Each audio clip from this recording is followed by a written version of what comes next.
I find that the best leaders tend to be the best followers, right? In other words, it's the reason they achieved rank is because they saw themselves in service to something greater than themselves, whether it was a cause, whether it was some vision, and whether it was their people. They saw themselves in service. In other words, they saw themselves as following, right? And that's what earned them trust of both those above and below them. And so I think that they tend to have a sort of this really sort of calm about them, because they are immensely grateful for the position that they have anyway, and they never expected to have it. And so every rank they've ever had, every level they've ever reached, they thought that this was it. So there's this immense sort of like, if nothing else happens, I'm so grateful. And they tend to, as you said, they don't seem to have much to prove. They're okay with how things are going, and they're eager to learn. I think there's a humility. Yeah. There's definitely a humility. And the best definition of humility I ever heard was by Bob Gaylor, who was the 5th Chief Master Sergeant of the U.S. Air Force. And he said, don't confuse humility with meekness. He said, humility is being open to the ideas of others. You can still have a big bombastic, you can still have a huge ego. And I've met some guys with huge egos, but when you say, I've got an idea, they go on.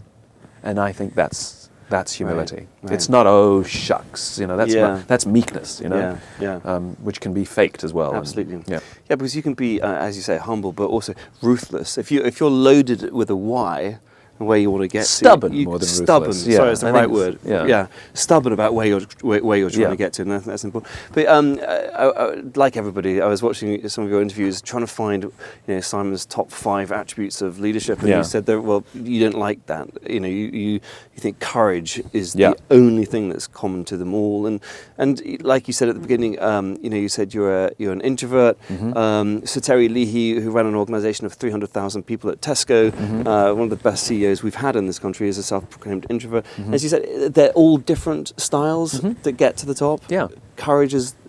For me it is. I mean, I get that question a lot. Sort of, what are the top 5 attributes a leader needs to have? Vision, charisma, I know some really spectacular leaders who don't have big Steve Jobsian, Richard Branson-y visions, and yet they really take care of their people and are really pretty great leaders. And I know some leaders that really don't have much charisma. They're sort of weirdly quiet and meek, and yet really brilliant, spectacular, and loved, and but I am comfortable saying that all the great leaders that I've met or looked at, they do have courage, and the reason is the pressures of leadership are overwhelming. I mean, we can't imagine the pressures of leading a public company or pioneering some political movement. I mean, the pressures are overwhelming.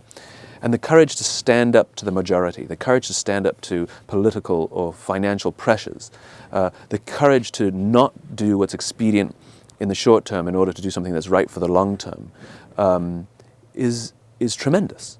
The courage to speak truth to power, the courage to do the right thing, the courage to take a short-term loss in order for long-term gain. I mean, I can't imagine some of the stresses that some of these guys must go through. Yeah. And so courage for me is it. Courage for me is it. Yeah. And I think a lot of people rising through the ranks doesn't make you a leader. It just means you've accumulated rank and authority. Right. Leadership is something entirely different. There are many people who reach the highest levels of companies who are not leaders. They have authority, and we do as they tell us because they have authority over us, but we wouldn't follow them. And yet we all know many people in the organization who have no authority, and yet they've made the choice to look after the person to the left and look after the person to the right, and we would follow them anywhere. Yeah. And fundamentally, those choices are hard, which is why I think when CEOs tell me I had no choice, my reaction is you just lack the courage to make hard choices. Right. And making those unpopular decisions, as you said, even if you're the only one that thinks it needs to go that way, and the majority thinks it needs to go the other way, but you're the leader, you have to have that. You probably need to have at least one ally. Right. Yeah. If you're the only one, it could be delusion. Yeah. Get your wife on side, your husband on side. A couple people, I think, would be useful because it's you need to have a couple people to watch your back. Yeah.